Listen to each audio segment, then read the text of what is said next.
Hello everyone, आप देख रहे हैं आर नॉवल बॉय। कहानियों का ये सफर यूं ही चलता रहेगा, लेकिन उससे पहले जल्दी से वीडियो को लाइक कर दें और चैनल को सब्सक्राइब करके हमारी इस फैमिली का हिस्सा बनें। इस वीडियो को ज़्यादा से ज़्यादा शेयर करें ताकि और लोग भी इस कहानी का मजा ले सकें। और हाँ, कमेंट करके बताना कि आपको ये सीरीज कैसी लग रही है। तो बिना किसी देरी के बढ़ते हैं आज की वीडियो की तरफ। अध्याय 281 शून्य स्टार धातु। वह क्या है? लिन म्यू आश्चर्य से बुदबुदाया। उनके सामने जो पूरी प्रक्रिया घटी थी वह उनके लिए दुनिया बदलने से कम नहीं थी।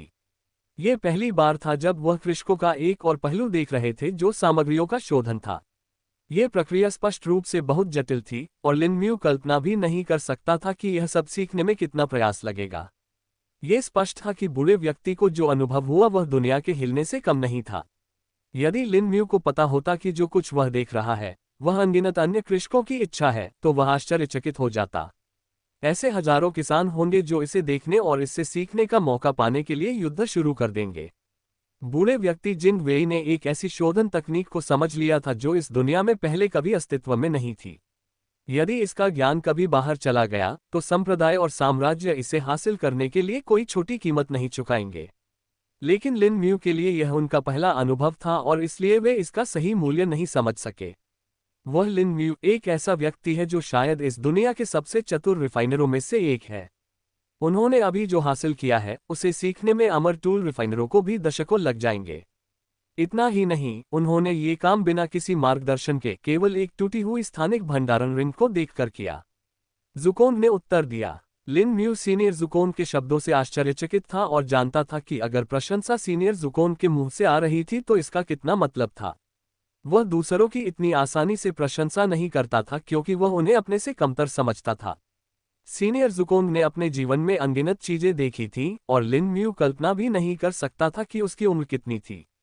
लिन म्यू ने एक बार जुकोन से यही प्रश्न पूछा था, लेकिन उन्हें जो उत्तर मिला वह काफी निराशाजनक था। जुकोन स्वयं नहीं जानता था कि उसकी वास्तविक आयु कितनी है। वह केवल इतना जानता था कि एक समय ऐसा आएगा जब उसे आत्म जागरूकता प्राप्त होगी और वह समझ जाएगा कि वह कौन है। इससे पहले वह एक नासमझ जानवर था जो केवल अपनी प्रवृत्ति को पूरा करने के लिए जीता था। लिन म्यू ने सोने की गेंद को देखना जारी रखा जिससे अब हरी बत्ती फूट रही थी। परिष्कृत करो, जिंग वेई चिल्लाया। उसका पूरा शरीर पसीने से लथपथ था। अब तक लिन म्यू जिंग वेई के चेहरे पर थकावट देख सकता था। ये स्पष्ट था कि शोधन प्रक्रिया को पूरा करने के लिए उन्होंने बहुत प्रयास किया था और अब भी वे रुकने वाले नहीं थे। यहाँ तक कि दुआन के, जो केवल फौज को प्रतिबंधित कर रहा था, को भी बहुत पसीना आ रहा था। इस सब में शायद लिन म्यू ही एकमात्र व्यक्ति था जो पूरी चीज देखने में सहज था और सबसे कम प्रभावित था। जिंग वेई ने एक बार फिर चिल्लाकर सोने की गेंद को दबाना शुरू कर दिया, जिससे वह और भी सिकुड़ गई। ये जितना सिकुड़ता गया, हरी रोशनी उतनी ही तेज होती गई। कमरे के चारों ओर तैर रही आग की धारा भी जिंग वेई के चारों ओर चक्कर लगा रही थी, जिससे कई छोटे छोटे तने फैल रहे थे जो बूढ़े आदमी के हाथों से बचते हुए ऊपर और नीचे से सोने की गेंद को छू रहे थे। सोने की गेंद सिकुड़ती रही और जिंग वेई ने अपने हाथों को आपस में दबाया और अंततः उसकी दोनों हथेलियां आपस में मिल गईं। उसकी उंगलियों और हथेलियों के बीच के अंतराल से चकाचौंध करने वाली हरी रोशनी रिस रही थी, जबकि सोने की गेंद सिकुड़कर एक छोटे संगमरमर के आकार की हो गई थी। जिंग वेई ने राहत की सांस ली क्योंकि उन्होंने देखा कि यह कार्य सफल हो गया है। उसने बिना हाथ हिलाए दुआन के की ओर देखा और बोला, नियंत्रण मुझे लौटा दो और अवरोध को सक्रिय कर दो। इसे सही समय पर करो, अन्यथा तुम्हें पता है कि क्या होगा। जिंग वेई ने अपना ध्यान वापस अपने हाथ में मौजूद छोटी सोने की गेंद पर केंद्रित करने से पहले कहा। उसने धीरे से अपने हाथ खोले और सोने की गेंद सामने आ गई। सिवाय इसके कि वह अब सुनहरी नहीं थी, इसके बजाय वह हल्के हरे रंग में बदल गई थी जिसमें पीले रंग की झलक थी। हरे रंग की रोशनी भी संगमरमर से निकलना बंद हो गई थी और अब उसके भीतर समाहित हो गई थी। लेकिन जब संगमरमर पूरी तरह से सामने आया तो वह हिलने के लिए संतृप्त हो गया और ऐसा लग रहा था कि यह अस्थिर हो रहा है। अब, जिंग वेई चिल्लाया। डुआनके ने फौज का नियंत्रण जिंग वेई को सौंप दिया और एक बहुस्तरीय अवरोध खड़ा कर दिया। इसमें लगभग 10 परतें थीं, जिनमें से प्रत्येक अगली परत पहली परत से अधिक मोटी थी।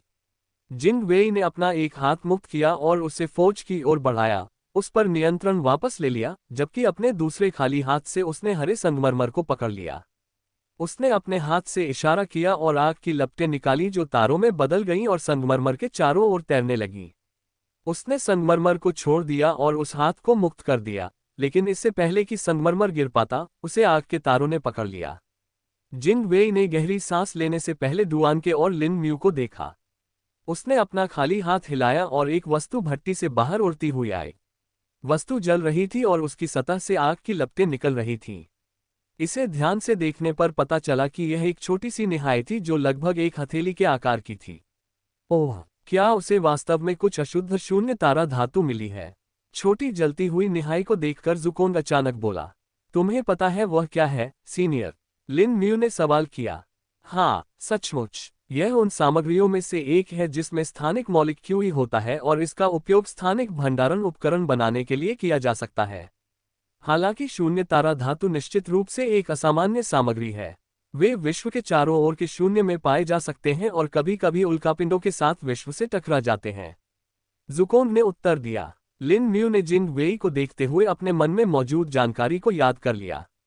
बूढ़े व्यक्ति ने छोटी जलती हुई निहाई को अपने सामने तैराया और फिर अपना हाथ पलट दिया, जिससे टूटी हुई स्थानिक भंडारण अंगूठी उसकी हथेली में दिखाई देने लगी।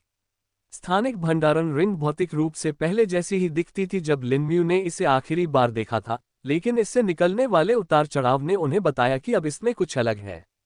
अध्याय 282 मरम्मत की गई अंगूठी। अंगूठी में क्या बदलाव आया है?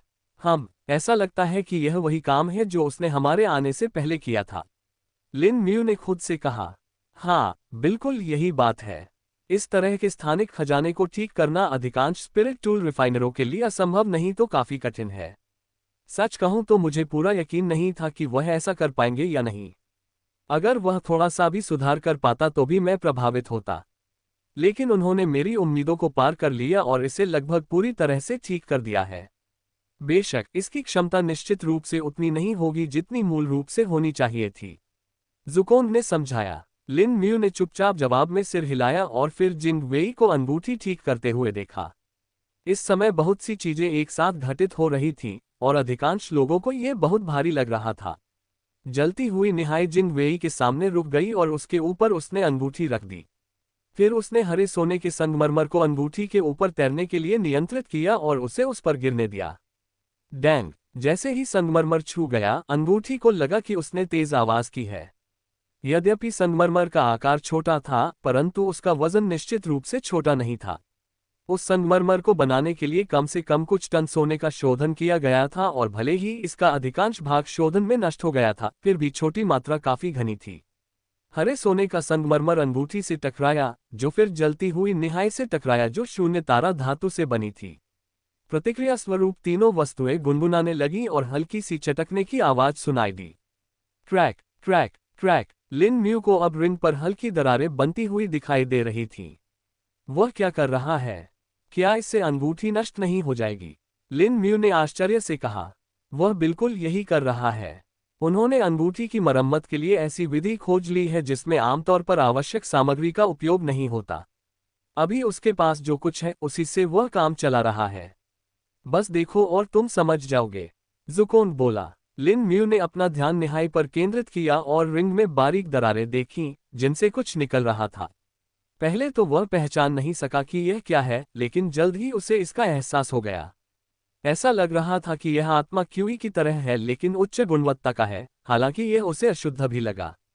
ऊर्जा आत्मा क्यूई के उच्च संस्करणों के दूषित रूप की तरह लग रही थी। रुको, क्या यह हो सकता है? अमर क्यूई, लिन म्यू ने अनुमान लगाया। लिन म्यू को पहले से ही पता था कि अमर स्वर्गारोहण क्षेत्र के बाद उच्च क्षेत्र में प्रवेश करने के लिए एक साधक को आत्मा क्यूई को अमर क्यूई में परिष्कृत करना होगा। इस प्रकार लिन म्यू ने अनुमान लगाया कि यह वही अमर क्यूई थी जो अंगूठी से मुक्त हुई थी। लेकिन अगर यह अमर क्यूई है तो यह भ्रष्ट और अशुद्ध क्यों लगता है? लिन म्यू असमंजस में बुदबुदाया। आपका अनुमान आधा सही है, ज़ुकोंग अचानक बोला। ओह, आपका क्या मतलब है, सीनियर? लिन म्यू ने पूछताछ की, जबकि जिंग वेई निहाई और रिंग के चारों ओर घूमने के लिए लपटों को नियंत्रित कर रहे थे। हालांकि यह वास्तव में आत्मा क्यूई की तुलना में उच्च गुणवत्ता वाली क्यूई है, लेकिन यह अमर क्यूई नहीं है, बल्कि यह शुद्ध स्थानिक ऊर्जा है। जिसे आपने अंगूठी में देखा है वह शायद सबसे शुद्ध रूप है जिसे आप इस ब्रह्मांड में कहीं भी पा सकते हैं। सबसे आम प्रकार जो आपको मिलेगा वह इस तरह की अशुद्ध स्थानिक ऊर्जा है।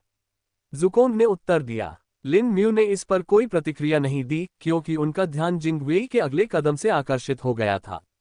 उसने अब हरे सोने के संगमरमर को इतना गर्म कर दिया था कि वह फिर से पिघलने लगा है। हरे सोने की चमचमाती बूंदें अंगूठी पर टपकने लगीं और उस पर लेप लगाने लगीं। जल्द ही अंगूठी हरे सोने की बूंदों के नीचे छिप गई और जिंग वेई ने एक हथौड़ा निकाला। हथौड़ा अष्टकोणीय आकार का था और ऐसा प्रतीत होता था कि इसके किनारों पर कुछ अक्षर उत्कीर्ण थे। जिंग वेई ने उसे अपने दाहिने हाथ से पकड़ लिया और मजबूती से पकड़ लिया। जिंग वेई की पकड़ इतनी मजबूत थी कि उसकी मांसपेशियां तनावग्रस्त हो गईं और उसकी आस्तीनें फट गईं, जिससे उसका नंगा हाथ उजागर हो गया, जो अब तंग मांसपेशियों से भर गया था। लिन म्यू यह महसूस कर सकता था कि यद्यपि मांसपेशियों को शरीर के संयम क्षेत्र की खेती से प्राप्त नहीं किया गया था, फिर भी उनके भीतर की ताकत कम नहीं थी। जिंग वेई ने हथौड़ा ऊंचा उठाया और उसे अंगूठी पर पटक दिया, जिस पर हरे सोने की परत चढ़ी हुई थी। डैंग! धातु के धातु से टकराने की ध्वनि एक क्षण के लिए कमरे में गूंजती रही। उसके बाद लिन म्यू को अचानक स्थानिक उतार चढ़ाव महसूस हुआ। शून्य तारा धातु से बनी निहाई भी अब टूट चुकी थी तथा उसमें से कुछ रिसाव भी हो रहा था। लेकिन अंगूठी के विपरीत यह ऊर्जा स्लेट ग्रे रंग की थी और उन स्थानों में प्रवेश कर रही थी जहां अंगूठी पर दरारें थीं। जब ऊर्जा रिंग में प्रवेश कर रही थी तो उसने रिंग को ढकने वाली हरी तह की बूंदों को भी अपने साथ ले लिया।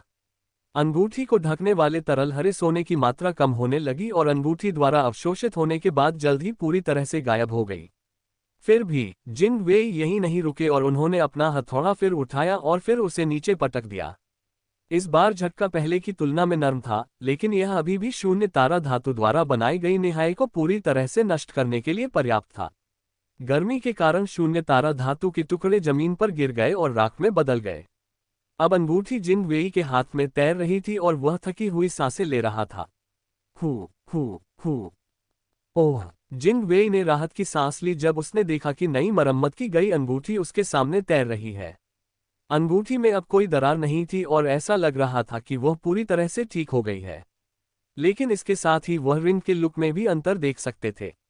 रिंग पर जो दरारें पहले से मौजूद थीं, उन्हें हरे सोने से भर दिया गया था और इससे स्थानिक उतार चढ़ाव भी महसूस किया जा सकता था। सफलता! जिंग वेई उस बहुमूल्य कलाकृति को देखकर चिल्लाया। अध्याय 283 मरम्मत की गई अंगूठी 2।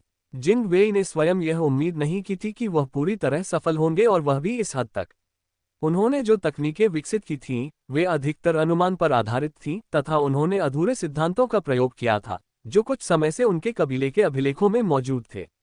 जिंग वेई ने तो ऐसी चीज का भी इस्तेमाल किया था जिसके बारे में उन्हें लगता था कि वह गलत है और अगर वह कभी दुनिया के सामने आती तो उनका मजाक उड़ाया जाता। यहाँ तक कि जब इस तकनीक का सिद्धांत बनाया गया था तब वह स्वयं भी इस पर हंसे थे और इसे बनाने वाले व्यक्ति को अस्वीकार कर दिया था। ऐसा लगता है जैसे तुम मुझसे बहुत आगे थे लुओ। मुझे उस दिन का अफसोस है जब मैंने तुम्हें जाने दिया।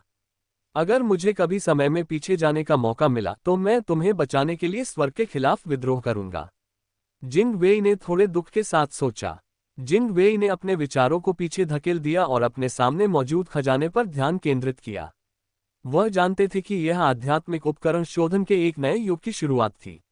उनके सामने स्थित स्थानिक भंडारण रिंग निश्चित रूप से पूरे ग्रेट झोउ साम्राज्य में उच्चतम गुणवत्ता वाला स्थानिक भंडारण खजाना था। लेकिन इससे वह थोड़ा चौंक गया क्योंकि वह जानता था कि उसने जो बनाया था वह अभी भी घटिया उत्पाद था। जिंग वेई जानते थे कि उनके द्वारा उपयोग किए गए सभी कौशलों के बावजूद अंगूठी अपनी पूरी क्षमता के बमुश्किल 5% पर थी क्योंकि वह अभी भी सामग्रियों द्वारा प्रतिबंधित थे। उन्होंने पहले ही कई सामग्रियों का प्रयोग कर लिया था, लेकिन उनमें से कोई भी उपयुक्त नहीं थी और उससे भी कम उपलब्ध थी। जिंग वेई ने अंगूठी को अपने हाथ में पकड़ लिया और अपनी आत्मिक इंद्रिय से उसकी जांच की ताकि उसकी क्षमता का सही अंदाजा लगाया जा सके। हॉन्फना 1000। जिंग वेई बुदबुदाया। डुआन के और लिन म्यू अब तक करीब आ चुके थे और उन्होंने सुना था कि जिंग वेई ने क्या कहा था। भले ही उसने अभी अभी यह बात कही हो, लेकिन उन दोनों में इतनी उच्च साधना थी कि वे सुन सकते थे। 1000 क्या? लिन म्यू ने पूछा। यद्यपि लिन म्यू को नहीं पता था कि जिंग वेई क्या कहना चाह रहे थे, डुआनके को ठीक ठीक पता था कि वह किस बारे में बात कर रहे थे। सचमुच दादाजी, 1000 मीटर? डुआनके ने आशंका से पूछा। हाँ, एक नजर डालो। जिंग वेई ने उसे अंगूठी सौंपते हुए कहा। इस बीच जिन वेई शोधन की पूरी प्रक्रिया पर विचार करते हुए अपने ही विचारों में खो गए। वह परिशोधन के दौरान की गई गलतियों के साथ साथ प्राप्त नई अंतर्दृष्टि से भी सीख रहा था। डुआनके ने अंगूठी पकड़ी और अपनी आत्मा से उसकी जांच की और पाया कि यह सच है जैसा कि जिनवेई ने कहा था। 1000 घन मीटर से अधिक का आकार, सचमुच एक उत्कृष्ट कृति। डुआन के आश्चर्य से बुदबुदाया। रुको, अंगूठी का भंडारण आकार 1000 घन मीटर है। लेकिन मेरा। जैसे ही वह उस वाक्य को जारी रखने वाला था, उसने अपनी जीभ पकड़ ली। लिन म्यू को याद आया कि उसे क्या कहना चाहिए और क्या नहीं कहना चाहिए। सबसे बड़ी चीजों में से एक अंगूठी की सच्चाई है। यदि जिन वेई ने जिस अंगूठी की मरम्मत की थी उसका आकार इतना ही था, तो उसकी अपनी अंगूठी अतुलनीय थी। इसका आकार सीनियर जुकोन के लिए भी समझ से परे था। अपने दादा की बातों की पुष्टि करने के बाद डुआनके का हाथ थोड़ा कांप रहा था। लिन म्यू को अंगूठी सौंपने से पहले उसने थोड़ी लालसा के साथ अंगूठी को देखा। यहाँ, इसे ले लो, डुआनके ने कहा। हाँ, ओह हाँ, लिन म्यू ने अंगूठी लेते हुए अजीब ढंग से कहा। वह रिंग से स्थानिक ऊर्जा को यहाँ मौजूद किसी भी व्यक्ति से बेहतर महसूस कर सकता था। उसने वास्तव में इसे उस क्षण महसूस किया जब अंगूठी पूरी हो गई थी और यहाँ तक कि रहस्यमय अंगूठी ने भी प्रतिक्रिया में प्रतिक्रिया व्यक्त की थी।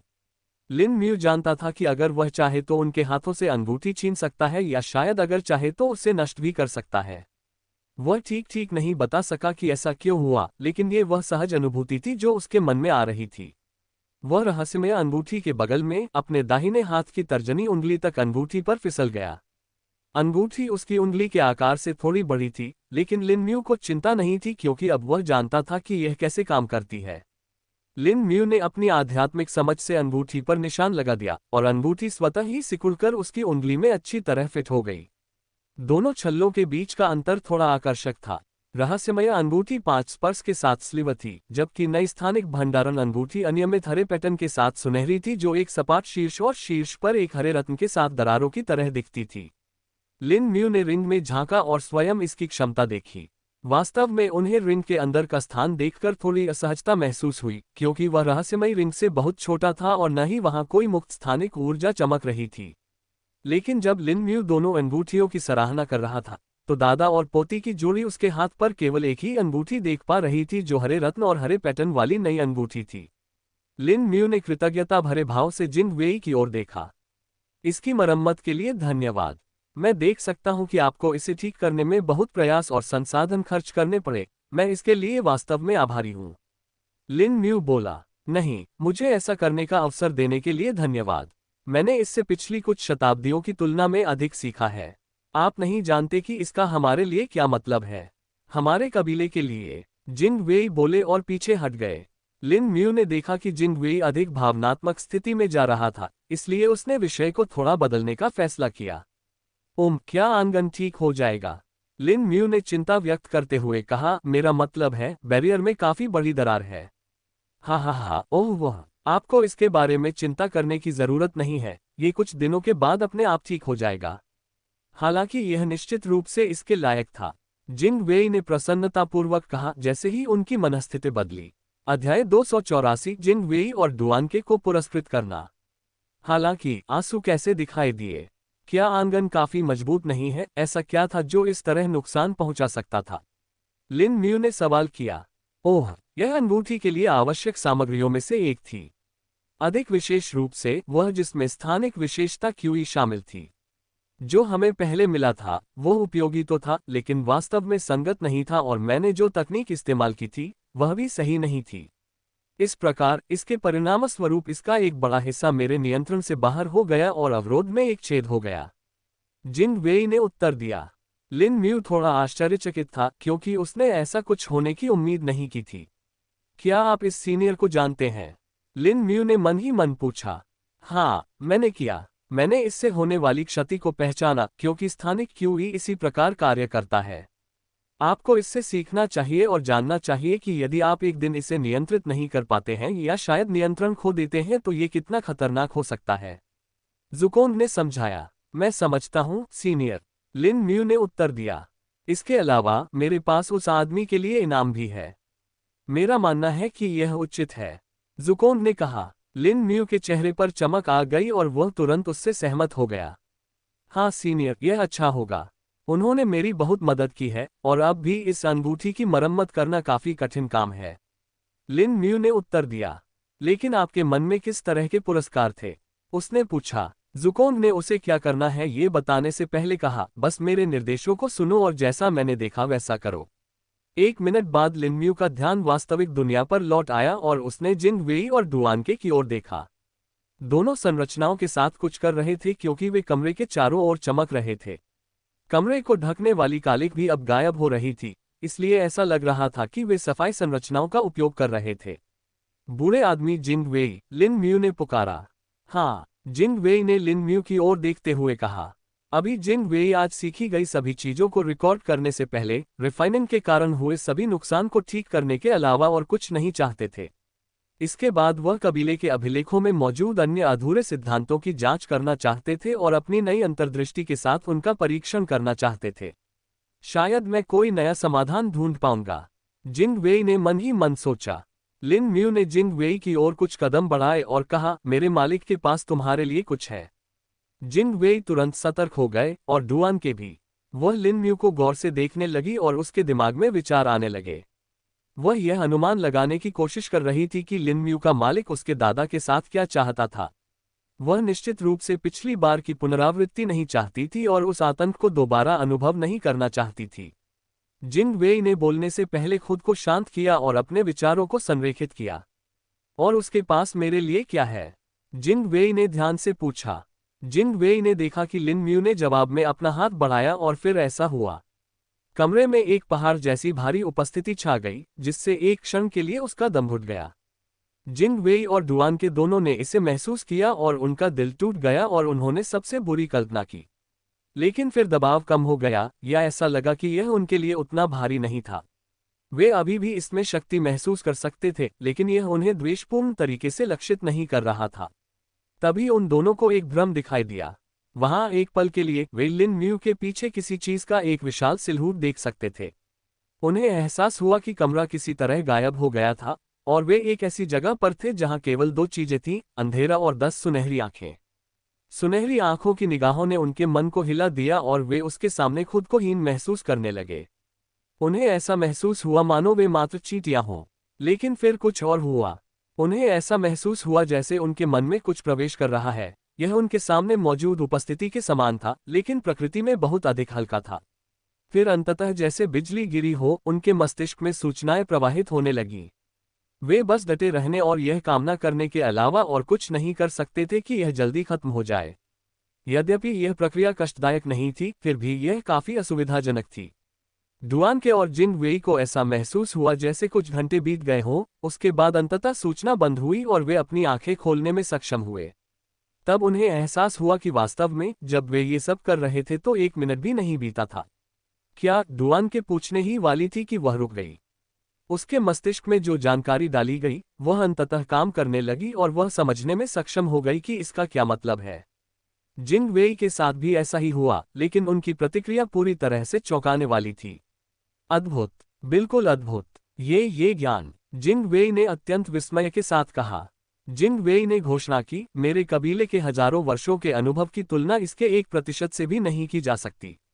नहीं, ऐसा नहीं है। प्रत्येक स्पिरिट टूल रिफाइनर के हजारों वर्षों के संयुक्त अनुभव की तुलना इससे नहीं की जा सकती। लिन म्यू ने धैर्यपूर्वक दोनों की प्रतिक्रियाएं देखी। सीनियर ज़ुकोंग ने पहले ही उनसे ऐसा कुछ होने की उम्मीद करने को कहा था और उन्हें चेतावनी दी थी कि ऐसा होगा। ज़ुकोंग ने अभी जो किया था वह लिन म्यू पर रखे गए वार का उपयोग लिन म्यू की आध्यात्मिक भावना के साथ करना और दादा और पोती की जोड़ी को जानकारी हस्तांतरित करना था। मूलतः वह इसे केवल जिंग वेई को देना चाहता था, लेकिन फिर लिन म्यू ने उससे कहा कि उसे डुआनके को भी कुछ देना चाहिए। ज़ुकोंग ने जिंग वेई को अमर क्षेत्र से शोधन के ज्ञान का एक छोटा सा अंश दिया था। वह पहले ही अपनी प्रतिभा देख चुका था और जानता था कि बूढ़ा आदमी अमर क्षेत्र के कुछ रिफाइनरों से भी बेहतर था। उनका मानना था कि यह एक अच्छा इनाम होगा और इससे उन्हें भविष्य में और भी बहुत मदद मिलेगी। जहां तक डुआनके का सवाल है, उसने उसे खेती के बारे में केवल कुछ सुझाव दिए थे। ये अमर क्षेत्र में सामान्य थे, लेकिन इस तरह की निम्न स्तरीय दुनिया के किसी व्यक्ति के लिए अमूल्य होंगे।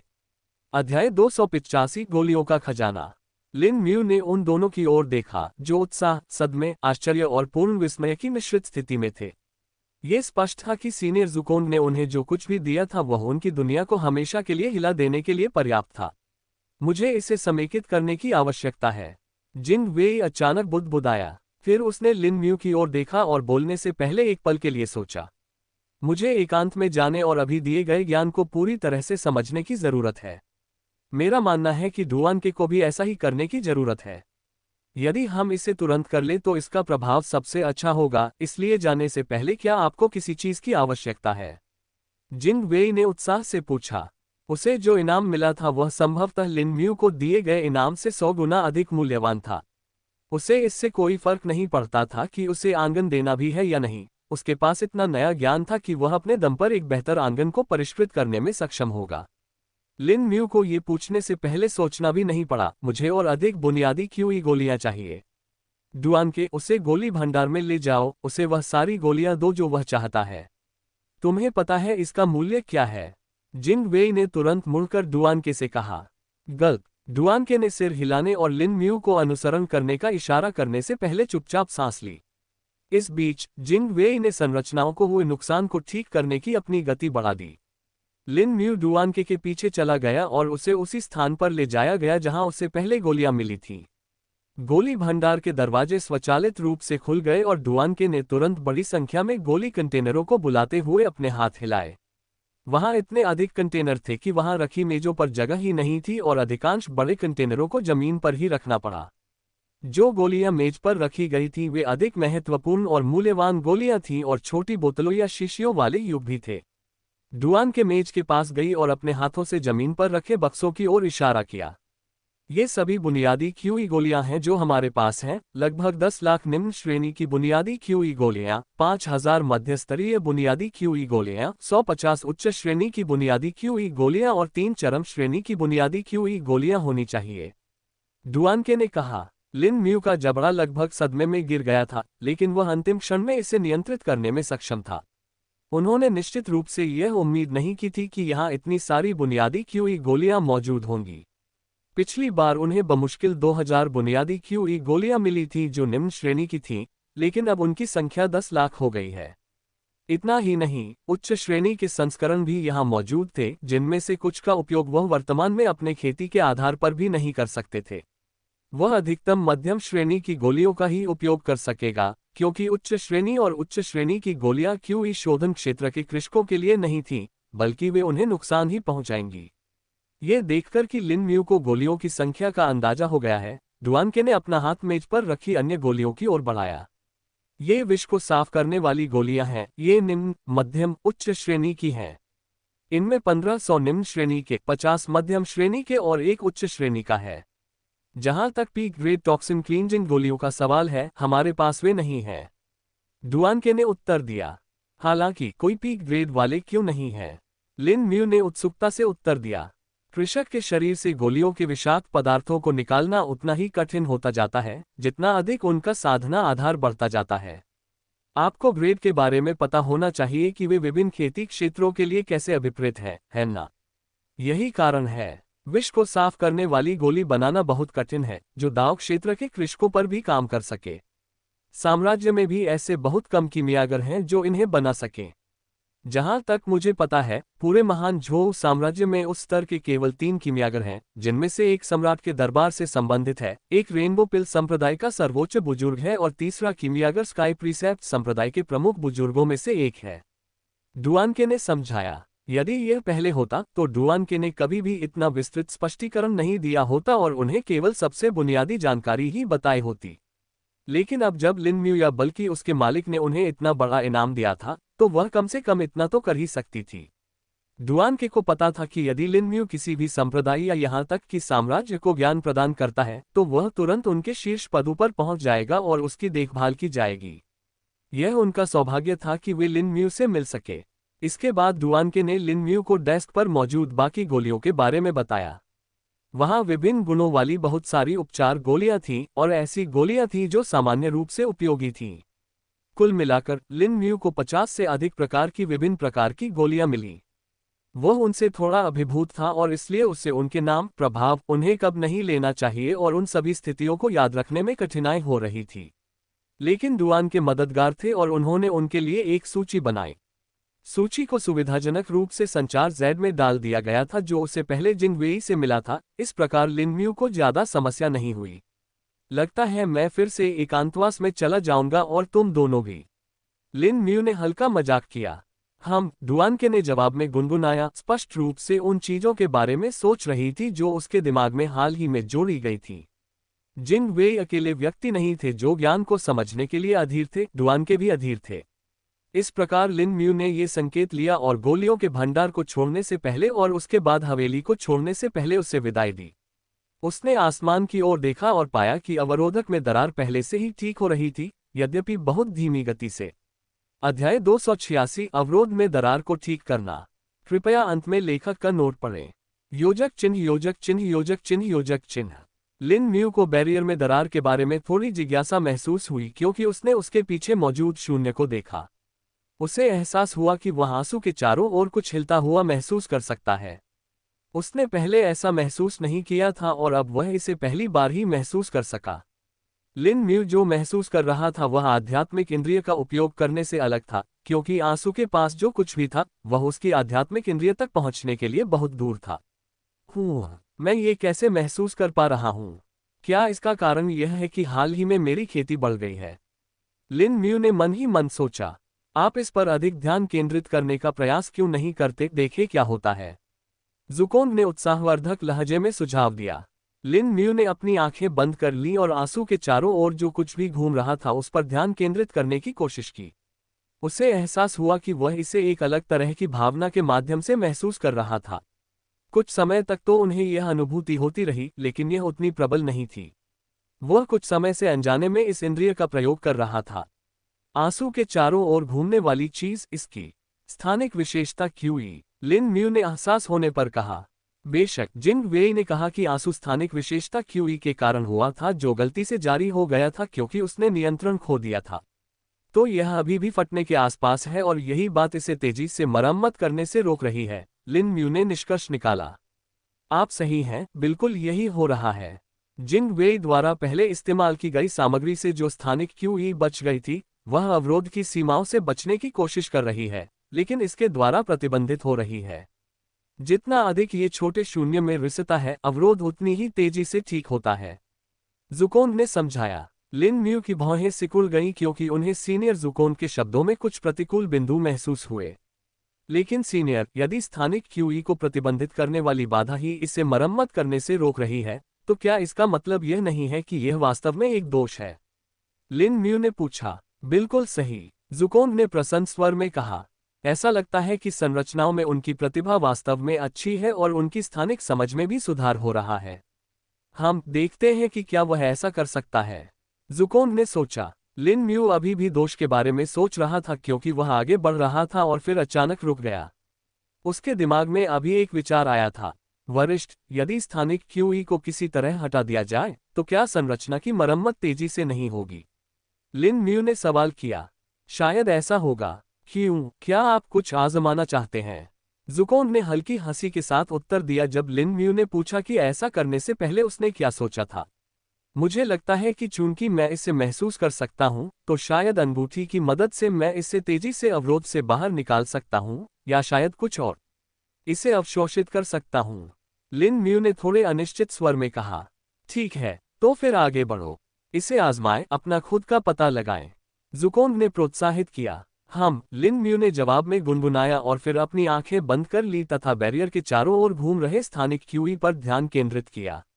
उसे यह पूरी तरह से मापने में थोड़ा समय लगा कि वास्तव में कितना स्थानिक क्यूई था, लेकिन 5 मिनट के बाद लिन म्यू को यह मिल गया। इसके बाद लिन म्यू ने अपना दाहिना हाथ बढ़ाया और आंसू की ओर इशारा किया। पहले तो कुछ नहीं हुआ, लेकिन 1 मिनट बाद आंगन में हवा घूमने लगी और हवा में बदल गई। आंसू के पास मौजूद अदृश्य स्थानिक क्यूई अपनी स्थिति से हिलने लगी। इसका एक हिस्सा आंसू से बाहर निकलकर बाहर के छोटे शून्य में चला गया, जबकि शेष हिस्सा नीचे उतर गया। जो हिस्सा नीचे उतरा वह एक साथ इकट्ठा होने लगा और जल्द ही एक पारभासी बादल में बदल गया। यह बादल लिन म्यू के हाथ की ओर बढ़ा और फिर एक धारा में बदल गया तथा लिन म्यू की मध्यमा उंगली पर स्थित रहस्यमयी वलय में प्रवेश कर गया। कुछ सेकंड बाद सभी स्थानिक क्यूई अवशोषित हो गए और अवरोध में दरार की मरम्मत तीव्र गति से शुरू हो गई। 30 सेकंड बाद ये पूरी तरह से गायब हो गया और अवरोध की मरम्मत करके उसे उसकी मूल स्थिति में लाया गया। ओह! लिन म्यू ने अपनी आंखें खोली और राहत की सांस छोड़ी। यद्यपि पूरी प्रक्रिया अपेक्षाकृत आसान लग रही थी, परंतु ऐसा नहीं था। यह प्रक्रिया लिन म्यू के दिमाग पर हावी हो रही थी और अब वह थका हुआ महसूस कर रहा था। बहुत बढ़िया, ये कार्य त्रुटिहीन ढंग से किया गया। ज़ुकोंग ने प्रसन्न स्वर में प्रशंसा की। ज़ुकोंग को उम्मीद नहीं थी कि लिन म्यू वास्तव में इसे इतनी अच्छी तरह से कर पाएगा। शुरू में उन्होंने सोचा था कि ऐसा करने में उन्हें कुछ प्रयास करने पड़ेंगे, लेकिन उन्होंने ये काम एक ही प्रयास में कर लिया। और केवल इतना ही नहीं, बल्कि वह उस स्थानिक क्यूई के एक छोटे से हिस्से को रिंग में अवशोषित करने में भी सक्षम था। वह अंतिम चीज अपने आप में एक जटिल चीज थी जो बहुत से अनुभवी कृषकों को परेशान करेगी, जो स्थानिक क्यूई तकनीकों का उपयोग करने में विशेषज्ञता रखते थे या जिनके पास खेती की तकनीकें थीं जो उस पहलू पर केंद्रित थीं। धन्यवाद, सीनियर, लिन म्यू ने रिंग में झांकने से पहले जवाब दिया।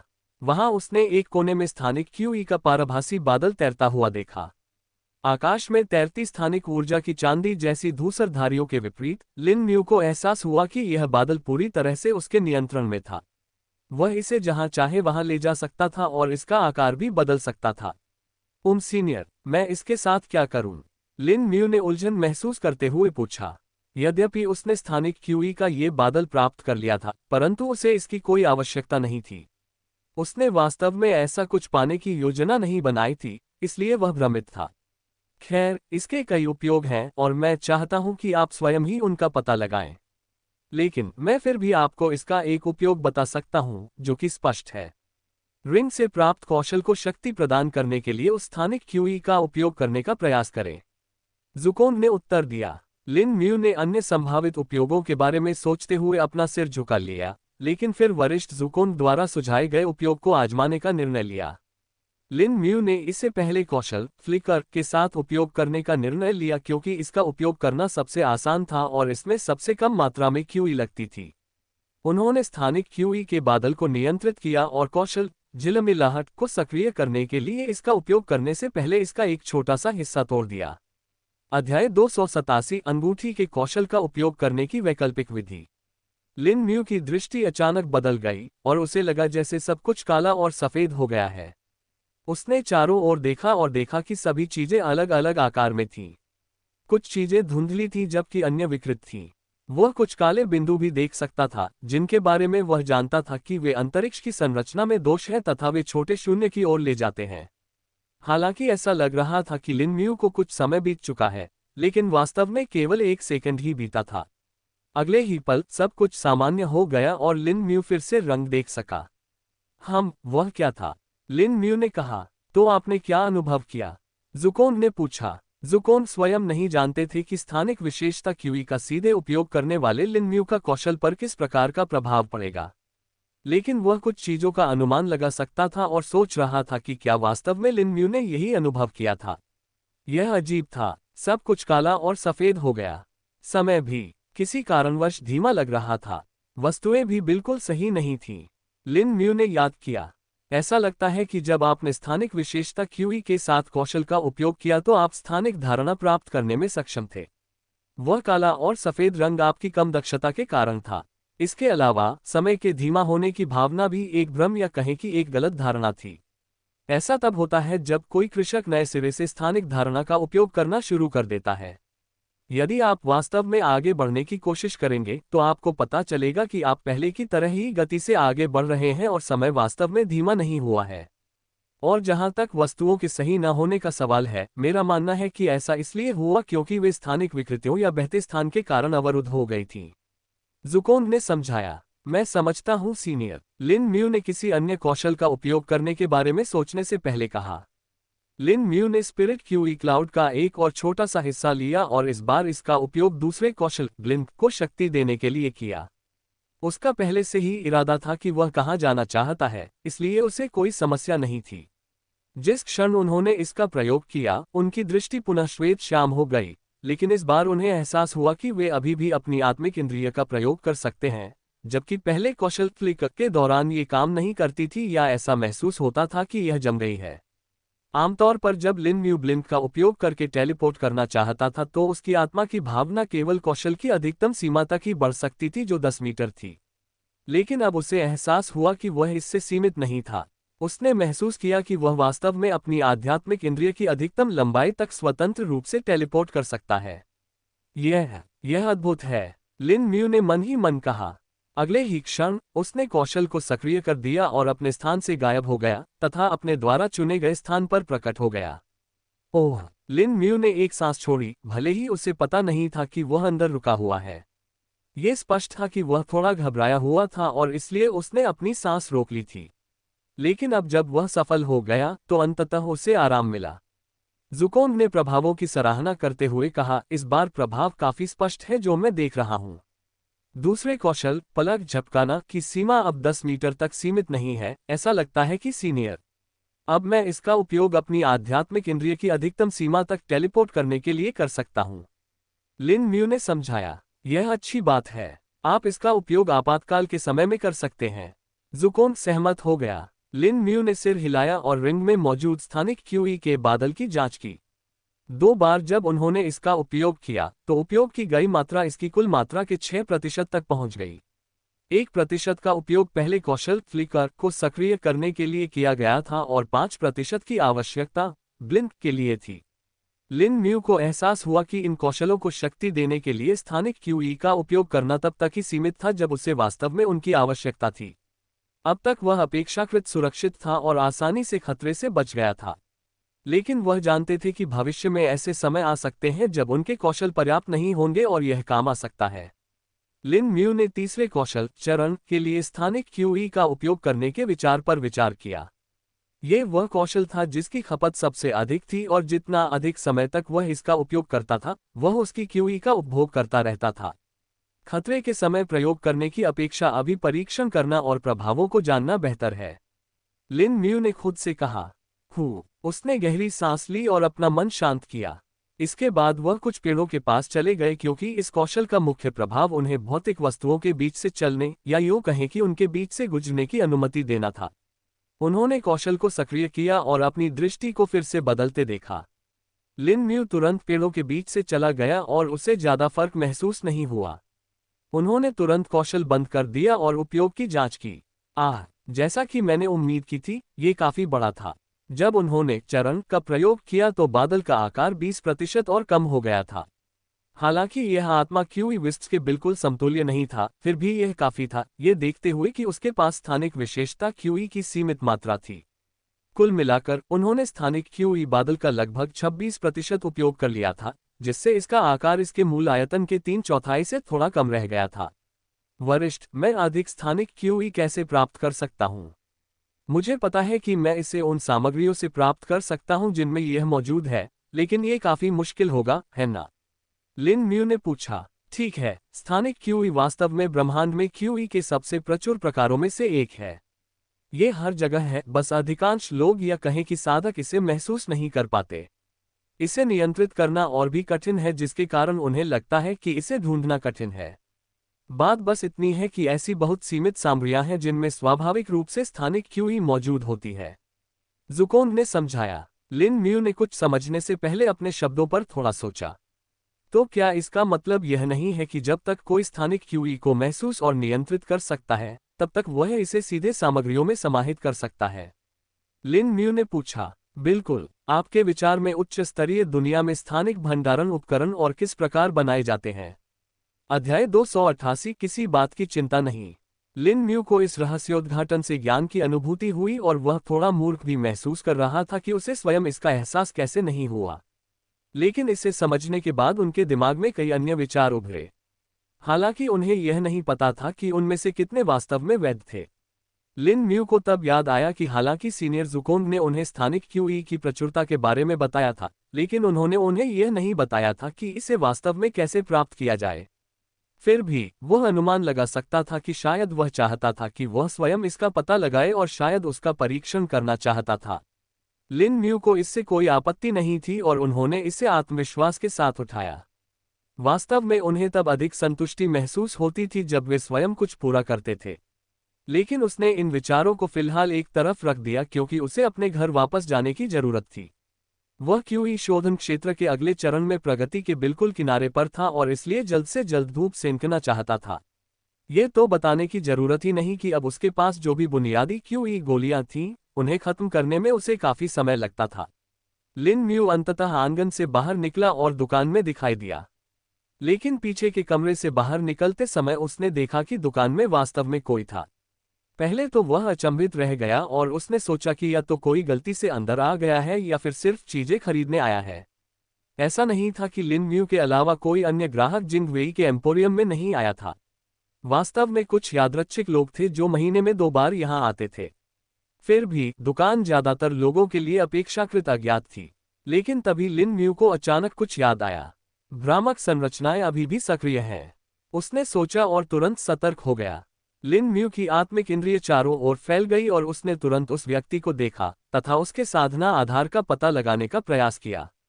उन्होंने अनुमान लगाया कि यदि वे भ्रामक संरचनाओं के बावजूद दुकान में प्रवेश करने में सक्षम थे तो वे निश्चित रूप से एक कृषक होंगे और वह भी एक मजबूत। लिन म्यू के सामने खड़ा व्यक्ति 30 वर्ष का लग रहा था और उसने एक आम आदमी के कपड़े पहन रखे थे। इससे लिन म्यू और अधिक सतर्क हो गया क्योंकि उसे लगा कि शायद वह आदमी इस तरह भेष बदलकर अपनी पहचान छिपा रहा है। लेकिन जब लिन म्यू ने उस आदमी के शरीर की जांच की तो वह थोड़ा आश्चर्यचकित हुआ। वह एक आम आदमी है। लिन म्यू बुदबुदाया। अभी भी इसके बारे में अनिश्चित महसूस करते हुए लिन म्यू ने मनुष्य के शरीर को संयमित करने के क्षेत्र की खेती को महसूस किया और पाया कि यह शरीर को संयमित करने के क्षेत्र के 5वें चरण में है। इससे ये पुष्टि होती है कि वह कृषक नहीं है, लेकिन फिर वह इसमें कैसे शामिल हुआ? लिन म्यू ने हैरान होकर सोचा। इस पूरी घटना के दौरान उस आदमी ने लिन म्यू पर ध्यान नहीं दिया था क्योंकि मुश्किल से 5 सेकंड ही बीते थे। सब कुछ बहुत तेजी से हुआ था और लिन म्यू की बढ़ी हुई सजगता ने इसमें और मदद की। उस आदमी ने पलटकर लिन म्यू को देखा जो काउंटर के पीछे खड़ा था। आह, क्या तुम यहाँ दुकानदार हो? मैं तुम्हें ढूंढ रहा था, मैं कुछ खरीदना चाहता था, आदमी ने कहा। लिन म्यू ने देखा कि वह आदमी एक शेल्फ के पास खड़ा था जिस पर कुछ विविध वस्तुएं रखी हुई थीं। वह उसे बताना चाहता था कि वह दुकानदार नहीं है, लेकिन इससे पहले कि वह ऐसा कर पाता वह आदमी फिर से बोल पड़ा। मैं इसे खरीदना चाहता था, उस व्यक्ति ने कहा और उसकी ओर इशारा करते हुए कहा कि यह रखरखाव और पॉलिशिंग किट का एक सेट है जिसका उपयोग औजारों और हथियारों के लिए किया जाता है। लिन म्यू आगे बढ़े और किट को देखा, ये सुनिश्चित करते हुए कि यह कुछ सामान्य था और कुछ भी कीमती नहीं था। वह इस बात पर संदेह करने से खुद को नहीं रोक सका कि शायद इस व्यक्ति को किसी और ने ये या ऐसा कुछ पाने के लिए भेजा है। लेकिन रखरखाव और पॉलिशिंग किट का अवलोकन करने के बाद लिन म्यू ने पाया कि यह बहुत ही साधारण है। क्या वह सचमुच एक सामान्य ग्राहक है? लिन म्यू ने सोचा और फिर अपनी आत्मा को दुकान के दरवाजे की ओर बढ़ाया। उसकी आत्मिक इंद्रिय आसानी से दरवाजे को भेदकर बाहर चली गई। वहां उसने देखा कि भ्रामक संरचना काम नहीं कर रही थी और दुकान पूरी तरह से बाहर की ओर दिखाई दे रही थी और यहां तक कि गली भी दिखाई दे रही थी। संरचनाएं रुक गईं। लिन म्यू को आश्चर्य हुआ। इसके बाद उन्होंने गुप्त रूप से संचार व्यवस्था वापस ले ली और जिंग वेई से संपर्क किया, जो सौभाग्य से अभी तक एकांतवास में नहीं गए थे। जिंग वेई ने बस उसे किट बेचने के लिए कहा और कहा कि संरचना रोक दी गई है क्योंकि वह अन्य किटों की मरम्मत कर रहा था। ओह, मैं व्यर्थ ही चिंतित था, लिन म्यू ने राहत की सांस लेते हुए सोचा। क्षमा करें, ये कितने का है? उस आदमी ने लिन म्यू से पूछा, ये देखते हुए कि उसने अभी तक कोई जवाब नहीं दिया है। ओह हाँ, इसकी कीमत लगभग 1 चांदी और 10 तांबे के सिक्कों के बराबर है। लिन म्यू ने उत्तर दिया और उसे वह कीमत बताई जो जिंग वेई ने बताई थी। हालांकि लिन म्यू को ऊंची कीमत पर संदेह था और उन्हें पूरा यकीन था कि जिंग वेई ने यह बात अपने दिमाग से कही थी। लागत सुनकर वह व्यक्ति थोड़ा आश्चर्यचकित हुआ और उसकी अभिव्यक्ति गंभीर हो गई। सोचते समय उसने अपना माथा सहलाया और ऐसा लग रहा था कि उसे निर्णय लेने में कठिनाई हो रही है। मैं इसे ले लूंगा, उस आदमी ने दांत पीसते हुए कहा। ओह ठीक है, लिन म्यू ने जवाब दिया और उस आदमी के हाथों से पैसे ले लिए। पूरे समय वह आदमी उसे सिक्के सौंपने में काफी झिझक रहा था। अगर आपको मेरे पूछने पर कोई आपत्ति नहीं है तो आपको इस किट की आवश्यकता क्यों है? लिन म्यू ने उत्सुकता से पूछा। यह अच्छी गुणवत्ता वाली किट है और इसमें उचित उपकरण है। भले ही यह महंगा हो, लेकिन मुझे लगता है कि अगर मुझे सेना शिविर में नौकरी मिल जाए तो यह इसके लायक है, आदमी ने जवाब दिया। ओह, कैसी नौकरी? लिन म्यू ने सवाल किया। तुम्हें पता नहीं, बहुत से लोग दक्षिणी शहर में अस्थायी रूप से खुल रही नई नौकरियों के लिए आवेदन करना चाह रहे हैं, आदमी ने जवाब दिया। लिन म्यू इस बात से भ्रमित था क्योंकि वह जो जानता था उसके अनुसार, जबकि दक्षिणी शहर ज्यादातर एक सैन्य अड्डा था, उनके अपने श्रमिक और लोहार थे। यदि यह व्यक्ति रखरखाव और पॉलिशिंग किट खरीद रहा था, वह भी इतनी महंगी, तो इसका मतलब था कि यह कोई बड़ी बात थी। वहां नौकरियां कैसे खुल रही हैं? वहां के सैनिकों को ज्यादा कुछ नहीं चाहिए क्योंकि वे वास्तव में लड़ते नहीं हैं। लिन म्यू ने पूछा, तुम्हें पता नहीं, वो लिम शहर के मेयर का बेटा जल्द ही आ रहा है। अध्याय 289 लेफ्टिनेंट वू टेंग। कृपया अंत में लेखक का नोट पढ़ें।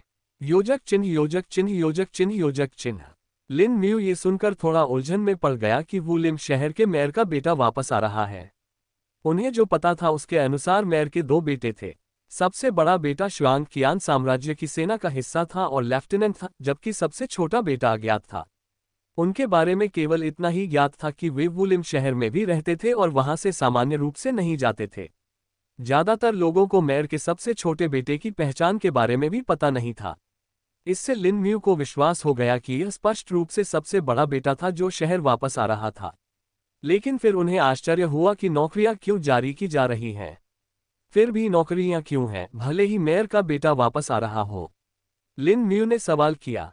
मेयर का बेटा न केवल वापस आ रहा है, बल्कि अपने सैनिकों की निजी बटालियन को भी वापस ला रहा है, जिसकी कमान वह संभालता है। इन सैनिकों की संख्या हजारों में है और दक्षिणी शहर के सैन्य शिविर के सैनिकों के विपरीत, ये वास्तव में हर समय अभ्यास और अभ्यास करते रहते हैं। उन्हें अपने उपकरणों को सर्वोत्तम स्थिति में बनाए रखने के लिए लोगों की आवश्यकता होती है। और यह रखरखाव का काम ही एकमात्र काम नहीं है जो जारी किया जा रहा है। अन्य काम जैसे सामान्य नौकर, अस्तबल के लड़के, सफाईकर्मी, रसोइया और लोहार भी जारी किए जा रहे हैं। इसके लिए चारों शहरों के साथ साथ आसपास के गांवों के लोग भी आवेदन कर रहे हैं। जबकि मेयर का बेटा इस पूरे समय शहर में रहेगा, उसकी बटालियन साम्राज्य के नियमों के अनुसार दक्षिणी शहर में ही रह जाएगी, आदमी ने समझाया। लिन म्यू को अंततः पूरी स्थिति समझ में आ गई, लेकिन फिर भी उसे लगा कि कुछ ठीक नहीं है। भले ही मेयर का बेटा शुआंग कियान साम्राज्य की सेना में लेफ्टिनेंट था, फिर भी उसके लिए एक पूरी बटालियन को यहां स्थानांतरित करना कोई मतलब नहीं रखता था। लिन म्यू मदद कर सकता था, लेकिन पूरी बात पर संदेह कर सकता था। क्या मेयर को किसी बात का पता चला और उन्होंने अपने बेटे को मदद के लिए बुलाया? लिन म्यू ने सोचा। फिर उन्हें 4 जहाजों की बहाली की गोलियां याद आईं जो मूल रूप से मेयर के पास जानी थीं। उस समय लिन म्यू ने सोचा था कि ये शायद मेयर के बेटे के लिए थे क्योंकि वह घायल हो गया होगा, लेकिन अब उसे वापस आते देख शायद ऐसा भी नहीं था। या फिर मेयर अपने बेटे की मदद के लिए कोई वैकल्पिक तरीका भी ढूंढ सकते थे। ऐसी बहुत सी संभावनाएं थीं जिनकी पुष्टि नहीं की जा सकी, और इससे लिन म्यू थोड़ा और चिंतित हो गया। शायद हेई कोर को इस बारे में अधिक जानकारी होगी, लिन म्यू ने खुद से कहा। तो फिर मैं छुट्टी ले लूंगा, ग्राहक बोला, ये देखकर कि लिन म्यू अपने विचारों में खोया हुआ लग रहा था। हाँ, सब कुछ ठीक है, अब आप इसे ले सकते हैं। लिन म्यू ने किट उस आदमी को सौंप दी और उसे जाने दिया। इसके बाद लिन म्यू ने जो सिक्के प्राप्त किए थे उन्हें काउंटर में बने एक दराज में रख दिया और दुकान से बाहर निकल गया। क्या इस तरह दरवाजा खुला छोड़ना सचमुच ठीक है? क्या होगा यदि कोई और अंदर आ जाए और उनकी देखभाल करने वाला कोई न हो? लिन म्यू को आश्चर्य हुआ, लेकिन जैसे ही लिन म्यू ने ये सोचा, उसने आत्मा क्यूई के उतार चढ़ाव को महसूस किया। उसके सामने की दुकान का दरवाजा गायब हो गया और अंततः दुकान भी गायब हो गई। लिन म्यू ने पाया कि जैसे ही उसे स्वचालित रूप से गली से बाहर ले जाया गया, उसके नीचे की जमीन सिकुड़ रही थी। कुछ सेकंड बाद गली सिकुड़ गई और उसके दोनों ओर की 2 दीवारें बंद हो गईं, जिससे पूरी गली गायब हो गई। हाँ, बिल्कुल समय पर। ऐसा लगता है जैसे जिंग वेई मेरे जाने का इंतजार कर रहा था, लिन म्यू को एहसास हुआ। लिन म्यू अपने घर की ओर चलने लगा और रास्ते में बातचीत सुनने लगा। वह कुछ लोगों को मेयर के बेटे के आगमन और दक्षिणी शहर में खुल रही नौकरियों के बारे में चर्चा करते हुए सुन सकते थे। क्या आपके पति भी नौकरी के लिए दक्षिणी शहर जा रहे हैं? एक महिला ने दूसरी महिला से बात की। हाँ, और मेरा बेटा भी उसके साथ शामिल होगा। यहाँ बहुत सारी नौकरियां हैं और जंगल में शिकार करने जाने के बजाय वे सुरक्षित भी हो सकती हैं, दूसरी महिला ने जवाब दिया। इसके बाद लिन म्यू एक चाय की दुकान के पास से गुजरा जहां एक युवक और एक गार्ड बैठे थे। क्या आप जानते हैं कि मेयर का बेटा शहर में कब आएगा? एक आदमी ने गार्ड से बात की जो उसका दोस्त लग रहा था। आपको उसे उसके उचित शीर्षक से बुलाना चाहिए, अन्यथा आप मुसीबत में पड़ सकते हैं। उनकी स्थिति हमसे काफी ऊपर है और उनकी तुलना पहले से ही मेयर से की जा सकती है। गार्ड ने उस आदमी को चेतावनी दी। उसका शीर्षक, हालांकि मैं उसका नाम भी नहीं जानता, हम शहर के लोगों को वास्तव में उतनी खबरें नहीं मिलती जितनी आप जानते हैं। उस आदमी ने मजाकिया अंदाज में जवाब दिया, ये सच है, लेकिन अगर आप इसे जान ले तो बेहतर होगा। मेयर के बेटे का आधिकारिक पद टेंग बटालियन का लेफ्टिनेंट वू टेंग है। गार्ड ने समझाया। लिन म्यू को यह जानकर आश्चर्य हुआ, क्योंकि यह संभवतः पहली बार था जब उसने उस आदमी का नाम सुना था। तो ये लेफ्टिनेंट वू टेंग और टेंग बटालियन है। क्या उन्होंने बटालियन का नाम अपने नाम पर रखा? आमतौर पर राज्य के अधिकारी नामों का निर्णय वही करते थे जो मैंने पहले सुना था।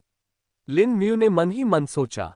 जल्द ही लिन म्यू अपने घर पहुंचा और आंगन में प्रवेश करने के लिए गेट खोला। उसने गहरी सांस ली, अपने आप को शांत किया और जो कुछ वह करने वाला था उसके लिए तैयार हो गया। लिन म्यू लो लेफ्टिनेंट की शहर यात्रा के बारे में अधिक जानना चाहते थे, लेकिन उन्होंने इसे बाद के लिए छोड़ने का निर्णय लिया। अभी उनकी एकमात्र चिंता क्यूई शोधन क्षेत्र के चरम चरण तक यथाशीघ्र पहुंचना था। लेकिन अपना सत्र शुरू करने से पहले लिन म्यू ने सुनिश्चित किया कि सब कुछ तैयार है। वह जानता था कि कुछ भी हो सकता है और अंगूठी कुछ न कुछ अवश्य करेगी। खोए हुए अमर की नामहीन तकनीक में भी समस्या थी। हालांकि यह थोड़ा नियंत्रण में आ गया था, लिन म्यू अभी भी आशंकित था। ओह, चलो शुरू करते हैं। अध्याय 290180 बूंदें। लिन म्यू को सब कुछ तैयार करने में लगभग 1 घंटा लगा और अंत में उसने अपने शयन कक्ष में प्रवेश करने और पैर मोड़कर बैठने से पहले लिटिल श्रूबी की जांच की। उसने अपने पास मौजूद बुनियादी क्यूई गोलियों के कई बक्सों में से एक निकाला और उसे अपने सामने रख लिया। इसके बाद उन्होंने बक्सा खोला और हृदय विच्छेदन सूत्र का जाप शुरू करने से पहले एक बुनियादी क्यूई गोली अपने मुंह में डाल ली। गोली से निकली आत्मा क्यूई उसके मेरिडियन में प्रवेश कर गई और उसके डेंटियन में पहुंच गई।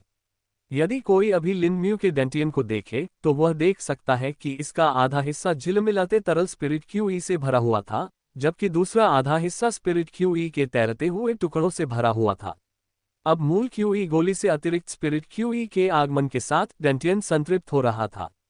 लेकिन लिन म्यू बिल्कुल यही चाहता था। उसने डेंटियन में आत्मा क्यूई विस्प्स को अपने मेरिडियन में प्रवेश करने और प्रसारित करने की इच्छा व्यक्त की। उसकी मध्याह्न रेखाओं में आत्मा क्यूई की सांद्रता अचानक बढ़ गई और साथ ही उन पर दबाव भी बढ़ गया। लेकिन लिन म्यू के लिए यह कोई बड़ी बात नहीं थी और उन्होंने फिर से राशि बढ़ा दी। वह लगातार डेंटियन से ऊर्जा प्राप्त करता रहा और मूल क्यूई गोली से स्पिरिट क्यूई प्राप्त करता रहा। इससे उनकी मध्याह्न रेखाओं में स्पिरिट क्यूई का सकारात्मक बहिर्वाह बना रहा, जिससे उन्हें इसे तेजी से परिष्कृत करने में मदद मिली। उनकी मध्याह्न रेखाओं में स्पिरिट क्यूई की सांद्रता तब तक बढ़ती रही जब तक कि अंततः तरल स्पिरिट क्यूई की एक बूंद संघनित नहीं हो गई। आमतौर पर लिन म्यू ने आत्मा क्यूई की इस बूंद को डेंटियन में निर्देशित किया होगा, लेकिन अब वह ऐसा नहीं करना चाहता था। उनका वर्तमान लक्ष्य क्यूई शोधन क्षेत्र के चरम चरण तक पहुंचना था और इसके लिए उन्हें पता था कि एक ही बार में इसमें कूद जाना सबसे अच्छा होगा। वह जितना अधिक दबाव उत्पन्न करेगा, बाधा को दूर करना उतना ही आसान होगा। यद्यपि क्यूई शोधन क्षेत्र के अंतिम चरण और चरम चरण के बीच की बाधा बहुत कठिन नहीं थी, फिर भी यह मौजूद थी। लेकिन यह अड़चन अधिक निष्क्रिय थी, क्योंकि स्पिरिट क्यूई के संघनित होने से प्रतिबंधित होने के बजाय नष्ट होने की अधिक संभावना थी।